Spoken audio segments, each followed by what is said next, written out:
horoscope créatif de l'année 2016. J'espère que vous allez bien. Alors, nous allons parler ensemble des énergies astrologiques qui vont vous accompagner tout au long de cette nouvelle année qui démarre et qui vous propose de nombreux défis, les Sagittaires. Vous avez à nouveau rendez-vous avec Saturne, enfin vous avez encore en fait rendez-vous avec Saturne, encore et toujours. Il est définitivement installé dans votre signe depuis cet automne en fait. Il a fait quelques petits allers-retours en 2015. Première séance d'essai avec ce grand rendez-vous. Alors un rendez-vous qui est toujours capital. Quand on a rendez-vous avec Saturne, on a rendez-vous avec soi. Voilà. C'est vraiment un des passages planétaires les plus constructifs qui soit, qui nous permet le plus de nous dépasser. C'est plutôt pas mal pour vous, le signe du dépassement. C'est vrai que Saturne a la réputation d'affliger, d'alourdir le climat, de générer une forme de pesanteur, de difficulté, de ralentissement des situations et on se retrouve face à des obstacles.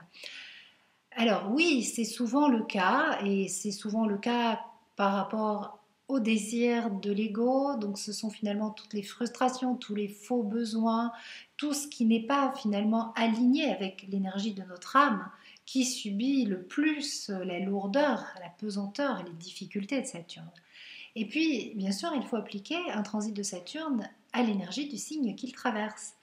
Là, il traverse votre signe, en l'occurrence un signe dont la planète est Jupiter, l'expansion, l'optimisme, la confiance, la capacité de s'élever au-dessus des difficultés et de voir avec un petit peu plus de hauteur. Votre signe matérialise justement finalement cette différence que l'on peut faire entre le mental inférieur et le mental supérieur. Avec la partie animale du centaure, ça nous symbolise finalement tous nos instincts de vie et toutes ces réactions primaires qui sont aussi des fois très intéressantes et très bonnes et très justes, mais ce mental inférieur et puis la partie homme qui bande un arc vers le ciel et qui regarde au plus loin, dans l'infini, à ce moment-là, on est plus sur ce mental éclairé, la conscience supérieure. Donc vous avez en vous, les Sagittaires, en bon signe double que vous êtes, ces deux polarités. Et cette capacité à vous élever au-dessus, finalement, du niveau de conscience classique. Et votre signe symbolise aussi cette recherche, cette quête d'idéal, cette quête d'absolu, ce besoin de vous dépasser, ce goût des voyages, mais de tous les voyages. Et un autre niveau de conscience, c'est quelque chose qui vous titille, qui vous parle et qui vous concerne. Donc ce transit de Saturne, vous avez deux possibilités de le vivre. Soit avec un niveau de conscience inférieur, classique, comme avant, ou alors avec un niveau de conscience 2.0, le niveau de conscience élevé, celui de l'ère du Verseau, celui qui accepte ce passage comme étant la possibilité d'une grande étape de structuration, de maturation, de rendez-vous avec vous-même, où vous allez vous poser la question du sens et peut-être trouver une réponse. En tout cas, on retrouve le sens fondamental de son existence, une forme de sens d'identité. Avec Saturne, il est toujours conseillé d'accepter le silence, de l'accueillir avec délectation, parce que ce rendez-vous avec nous-mêmes, ces moments où on peut se mettre dans notre bulle, finalement nous permettent de nous isoler de l'agitation quotidienne qui ne nous permet pas toujours d'avoir une lucidité et un discernement. Je viens de lire et de partager sur Facebook un article très intéressant sur l'autisme qui serait un autre niveau de conscience. Alors, ce n'est pas tous les autistes et c'est très intéressant parce que c'est un autiste Asperger qui parle de ça dans Inexploré.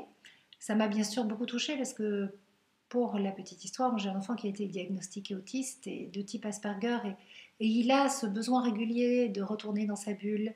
Voilà, alors il n'est pas sagittaire, il est verseau comme maman, mais il m'a souvent semblé qu'il avait beaucoup d'avance sur son temps et qu'il venait nous montrer finalement des choses simples que nous avions perdues et il a cette capacité à se fiche complètement du bruit de l'agitation extérieure des dictats, de ce que nous impose la société et de se mettre dans sa bulle parce qu'au fait c'est là qu'il se ressource, c'est là qu'il trouve sa sagesse. Et voilà, donc Saturne, hein, eh bien, il nous pousse à faire l'autiste, hein, mais dans ce sens-là, c'est-à-dire en fait d'aller dans notre bulle et de nous accorder toute la richesse d'un face-à-face avec nous-mêmes et finalement de prendre le temps de ces retrouvailles avec notre intériorité pour révéler tout ce trésor qui est à l'intérieur de nous. Alors, ce ne sera pas toujours évident pour vous cette année, ce transit de Saturne, parce qu'effectivement, il va se vivre de façon un peu cyclique, avec des hauts et des bas, chaud-froid. Pourquoi? Parce que votre planète, Jupiter, elle se trouve, elle, dans le signe de la Vierge. Donc, au carré de votre signe et au carré de Saturne. En fait, cette année, Saturne, Jupiter en Vierge et Neptune dans le signe des Poissons se retrouvent en dissonance, forment un carré dissonant, un grand carré en forme de T, comme on dit. Donc ça, c'est un aspect très yo-yo, avec donc finalement qui va le plus vous confronter à votre nature double. Donc vous allez alterner phases d'expansion, d'enthousiasme, avec des phases de rétractation. Comme je l'ai dit pour les vierges, on alterne dans notre chemin d'évolution ces phases d'exaltation avec des phases de rétractation. Et toutes les deux sont utiles. Les phases d'expansion, où on y croit, où on est enthousiaste et où on donne tout, sont des phases extrêmement bénéfiques, prometteuses, où on contacte l'énergie de l'âme et où tout est possible. Et ce sont des phases de grande créativité. Donc je pense que vous allez vraiment ressentir ces phases de grande créativité.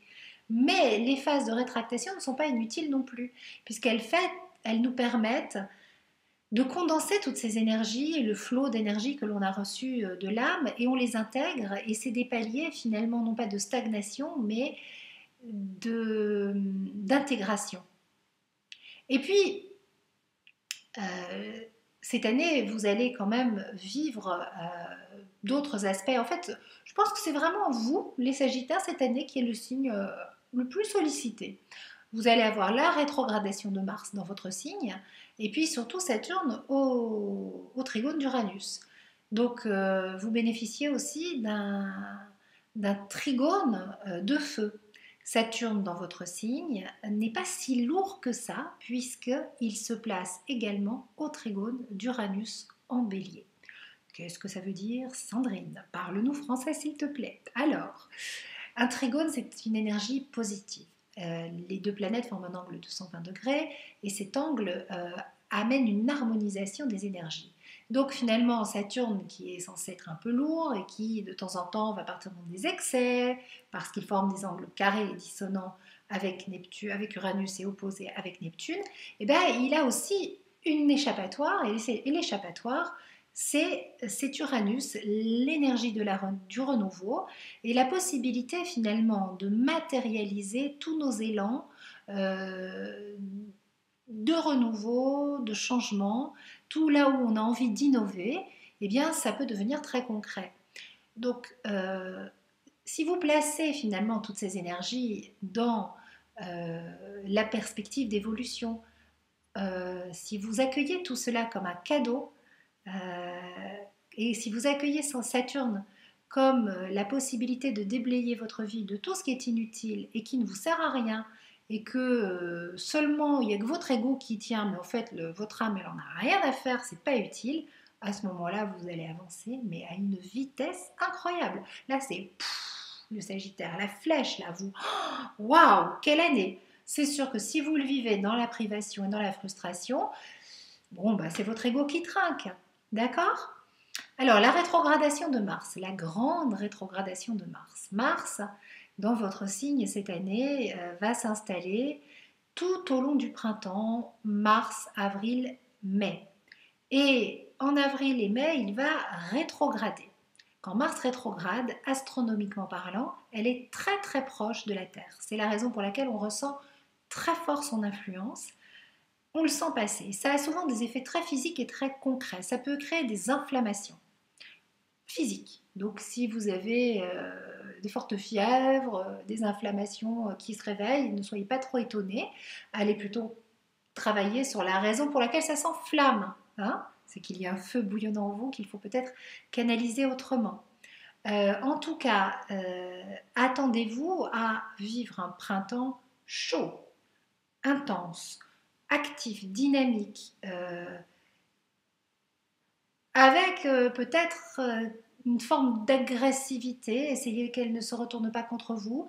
Faites en sorte à ce printemps d'être le plus possible dans cette sagesse, dans cette intériorité, d'avoir des moments de recueillement pour maîtriser, canaliser toute cette énergie et en faire quelque chose d'extrêmement constructif. Hein. La combinaison de Mars et de Saturne, elle est tranchante. C'est l'aspect des chirurgiens qui tranchent dans le vif la chair sans état d'âme. Donc attention à tout ce qui est de l'ordre du sans état d'âme. Essayez de ne pas vous retrouver dans des états de survie. Vous êtes uniquement reptilien. Hein. Vous pouvez vous retrouver dans des états comme ça à partir du printemps. Bon, voilà, ramenez votre cœur, voilà, ramenez toujours votre cœur sur la table du dialogue, de l'échange constructif. Vous retrouvez Mars à la rentrée, donc pour une rentrée tonique en 2016, mais bien sûr, à ce moment-là, Jupiter ne sera plus au carré de votre signe, il sera entré en balance, donc ça sera différent comme énergie. Je pense que l'année peut se découper comme telle, avec une première partie flamboyante, tranchante, vive, intense, décapante, jusqu'à l'été, et puis à partir de la rentrée, une nouvelle énergie tout aussi vive, mais plus souple. Il y a plus de liant. Voilà. Vous retrouvez une forme de rondeur. Alors, bien sûr, on peut compter sur votre générosité foncière, sur votre bienveillance et votre empathie naturelle pour mener à bien tous vos projets et réaliser votre vie de façon d'une belle façon. En 2016, prenez bien soin de vous. Chiron, le guérisseur, est juste en face de votre signe et il se mêle à ce grand carré Jupiter, Saturne, Neptune pour vous envoyer des messages de soins, de prendre soin de vous. Alors pour bien faire, voilà comment je vous suggère de travailler les Sagittaires. D'abord, je vais vous présenter votre PDF de l'année 2016. Donc c'est celui qui s'adresse à vous, à votre signe et qui a été conçu pour votre signe. Voici la couverture. C'est joli, n'est-ce pas? Alors, vérité, spiritualité, essence de l'être. Voilà les 3 mots-clés que j'ai retenus pour vous en 2016. Vérité parce qu'avec Saturne, c'est le moment de se dire la vérité à soi-même. Spiritualité parce que plus vous vivrez toutes ces énergies dans votre spiritualité, mieux ça se passera. Parce que c'est quand même costaud le programme. Hein. Et essence de l'être, c'est que c'est l'année, hein, le rendez-vous avec Saturne, c'est le rendez-vous avec soi-même, avec son essence. Une énergie élevée vous pousse à prendre votre vie en main, à approfondir, à donner du sens à votre vie. La vie vous pousse à éliminer ce qui ne vibre pas qualitativement avec votre essence. Ça, c'est le travail de nettoyage de Saturne. Une année essentielle sur le chemin de la sagesse. C'est un beau programme, hein, c'est un très très beau programme. Alors, pour vous accompagner dans ce beau programme, avec Églantine, Ariane et Valérie Fayola, nous avons concocté un PDF, un horoscope créatif. C'est quoi l'idée, le principe de l'horoscope créatif? Eh bien, on part du principe que les transits, on ne va pas les subir. Les planètes, elles sont autour de nous, dans l'univers, tout dans le cosmos, nous adressent un message. Et on doit avancer avec ces énergies et en faire quelque chose. Ce sont les énergies du cosmos, du grand tout dont on est issu et vers lequel on retourne. Et toutes ces énergies sont là pour nous permettre d'avancer dans le bon sens de la vie. Donc le PDF que je vous propose pour votre signe est dirigé en 2 parties. La première partie vous parle des caractéristiques de l'année 2016 d'un point de vue astrologique et évolutif, avec tous les aspects importants de l'année 2016. Et quand je dis tous, c'est tous, même ceux qui a priori ne vous concernent pas. Pour chaque aspect, il y a le message. Par exemple, là, c'est le message du trigone de feu Saturne-Uranus. Dépassement, don de soi, pouvoir créateur, autonomie, confiance en soi, sens d'identité. Qu'est-ce que ça vient nous dire? Quels sont les signes concernés? Bien sûr, le vôtre l'est. Les énergies positives, voilà, la dynamique émotionnelle, les peurs que ça peut soulever, les événements possibles, parce que c'est quand même, voilà, ça fait partie, mais on est bien sur les événements possibles. Hein. Et le message, c'est quoi le message de l'univers? Une fois que vous avez lu cette fiche, que vous en êtes imprégné, vous tournez la page et vous allez dans votre espace de création. Et là, vous posez une intention. Quelle est mon intention? Quels sont mes objectifs, mes désirs pour m'aligner à l'énergie positive de cet aspect? Vous écrivez. Ensuite, mes peurs, mes doutes, mes résistances, mes blocages. Ça, c'est super important. Parce que on ne peut pas poser une intention positive sur une pensée négative. On doit être au courant de l'énergie de fond négative qui est là, de la peur, pour pouvoir gérer cette peur avec son énergie positive. Donc c'est comme ça que ça fonctionne. Vous mettez vos intentions. Ensuite, il y a vos peurs qui vont remonter. Vous les notez sans jugement, un constat. Et après, vous donnez carte blanche à votre âme. Et là, vous dites haut et fort, vous lisez la phrase « Je m'en remets à l'univers. Je donne carte blanche à mon âme. Je fais confiance. Je choisis le flux de la vie. Et même si j'ai peur, je ne résiste pas. Et je demande ce qu'il y a de plus juste. » C'est le meilleur conseil que je peux vous donner. Je peux vous garantir que ça marche. Je l'ai déjà fait, je le donne autour de moi. À chaque fois qu'on s'en remet à l'univers et qu'on demande ce qu'il y ait de plus juste. Ça bouge. Et ça bouge bien. Et ça, eh bien, vous allez le voir. Voilà, vous voyez comme il est épais, vous pouvez le faire pour tous les aspects de l'année. C'est-à-dire que vous allez avoir le message du trigone Jupiter-Pluton. Celui-ci aussi vous concerne. Et pourtant, vous allez voir, il n'y a pas mon signe. Et oui, parce que ce n'est pas directement dans votre signe, mais si vous ressentez que ça vous parle, allez-y. Et puis, vous savez quoi, en plus, Jupiter, c'est votre planète. Donc, en fait, j'ai mis les signes concernés directement pour indication, mais le but, c'est pas de travailler en faisant du dictionnaire, c'est de travailler avec votre intuition, avec votre connaissance immédiate, et dire, tiens, ça me parle, ok. Bon, mais je me branche sur l'énergie de cette planète, et puis voilà. Pourquoi? Parce qu'avant tout, l'astrologie, elle est planétaire. Elle est planétaire. Bien sûr, elle est zodiacale, mais elle est avant tout planétaire. Et pour la partie zodiacale, eh bien, vous avez la deuxième partie qui s'adresse à votre signe, où vous pouvez aussi poser vos intentions. Vous allez avoir, il y a partout des espaces de création, partout dans le PDF. Et là, vous avez les prévisions pour votre signe. Et puis ensuite, il y a la structure de fond de votre signe. Et tout ce travail que j'ai posé par écrit, qui est vraiment tout le travail qui m'accompagne en fait depuis que je pratique l'astrologie comme ça, au travers de mes vidéos, au travers de mes consultations, je l'ai transmis à Églantine pour qu'elle vous concocte votre méditation, votre alignement. C'est-à-dire que sur la base de ce que vous propose l'année 2016, sur la base de votre personnalité, de la structure de fond du Sagittaire, vous avez pour toute l'année une méditation guidée qui vous permet de vous reconnecter à qui vous êtes. Dès que vous sentez que vous défaillez, que c'est trop difficile, que c'est pas simple, hop, la méditation, je me rebranche sur mon canal, sur mon énergie.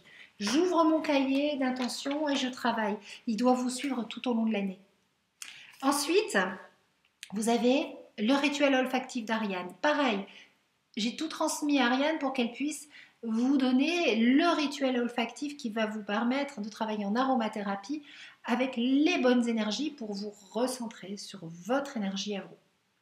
Et quand vous avez une question, un doute, une interrogation, vous ne savez pas comment faire, et bien là, vous ouvrez la page vous ouvrez le PDF au niveau de la page du tirage émotion de Valérie qui a canalisé avec son oracle qui s'appelle Il s'appelait, un oracle qui accompagne au deuil et à la transformation. Donc nous sommes tous dans une période de transformation importante, donc c'est pour ça que j'ai demandé à Valérie. En plus que j'adore d'adorer ces énergies, c'est parce que je sais que son oracle qu'elle a reçu en canalisation est vraiment lié à ça, et que tous les messages sont toujours très forts. Et là, vous lisez, vous relisez la carte sombre, la carte lumière, la carte de passage. À chaque fois, vous aurez les mêmes cartes, mais une vraie réponse à votre question. Parce que ce tirage, il a été canalisé pour vous, pour votre signe par rapport aux énergies. Voilà, mes petits Sagittaires. Vous aurez aussi à la fin du PDF la possibilité de découvrir le travail en cabinet de Valérie, de Ariane, d'Églantine. Je vous recommande de travailler avec ces personnes. Une année Saturne, c'est toujours une année où on a besoin de prendre du temps pour soi. Et je vous propose aussi de rencontrer Valérie Tartera, qui est praticienne en épigénétique. Ça fait maintenant 5 ans que je fais de la pratique épigénétique et je peux vous assurer que ma vie a été transformée avec la pratique épigénétique. Et dans une année où j'ai été face à Saturne sur ma lune, hein, c'était waouh! Euh, je suis très très contente de m'être offert ce cadeau, d'avoir travaillé en épigénétique parce que waouh! Voilà, et aujourd'hui, mon chemin a rencontré, voilà, m'a ouvert de nouvelles perspectives. Je vous recommande Valérie parce que c'est une amie, mais par exemple, je travaille avec Églantine en thérapie émotionnelle et puis les rituels olfactifs d'Ariane aussi. Je les fais et je sais le chemin que ça prend dans le cerveau. Voilà. Quant à Valérie, elle est toujours présente. Quand j'ai besoin d'une réponse, j'ai le message. Voilà, je vous ai bien vendu le truc, là, hein, mes copines, il faut y aller. Hein. Bon, je blague, mais franchement, non, c'est le petit clin d'œil, mais je vous parle avec tout l'amour qu'il y a dans mon cœur pour ces belles personnes et pour le bien que ça m'a fait. Et puis comme je sais ce que vous allez vivre avec Saturne, ben je vous transmets le truc, quoi. Parce que oui, il y a deux façons de vivre un transit de Saturne. Hein. La méthode Sandrine ou la méthode je plonge. Alors, il y a plein d'autres méthodes, hein, mais c'est celle que je vous transmets là. Voilà, mes petits chéris, mes beaux Sagittaires, je vous souhaite une très très belle année 2016. Je vous envoie tout plein d'amour et d'énergie positive. Et je vous retrouve tout au long de l'année pour de merveilleux partages. À très très bientôt. Ciao!